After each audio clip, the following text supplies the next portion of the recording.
మన లైఫ్ లో అద్భుతం రావాలంటే కొన్నిసార్లు పట్టుకుంటాం కాదు, వదిలేయాలి. వదిలేసినప్పుడు అద్భుతం. మీ లైఫ్ లో కూడా ఏదైనా అద్భుతం రావాలంటే వదిలేయండి, అది వస్తుంది అంతే. ఒక్కొక్కరికి ఒక్కొక్క టైం వస్తుంది. ఆ టైం వచ్చి ఖచ్చితంగా వస్తుంది. వీళ్ళందరికీ మొత్తానికి టైం, అందరికీ టైం వస్తుంది. ఎవ్వడికి టైం రాకుండా ఎవ్వడు ఉండడు. ప్రతి వాడికి టైం వస్తుంది. ఒకటి ఓపిక కావాలి, కష్టపడి దాని మీద అంటే మన క్యారెక్టర్ అనేది చూపిస్తే ఖచ్చితంగా ఏదో ఒక రోజు నిన్ను మాత్రం తీసుకెళ్ళి అక్కడ కూర్చోబెడతారు.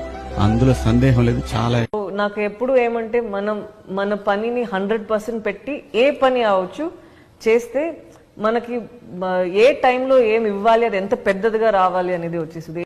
దేవుడు మన హార్డ్ వర్క్ ఎవరు చూస్తారో లేదో దేవుడు లేదంటే నేచర్ చూస్తుంది కదా. సో ఇప్పుడు మనకి ఒక విషయంలో సక్సెస్ రాలేదంటే కూడా డెఫినెట్ గా మీరు చేసే హార్డ్ వర్క్ కి ఇంకొక టైం సక్సెస్ వస్తుంది.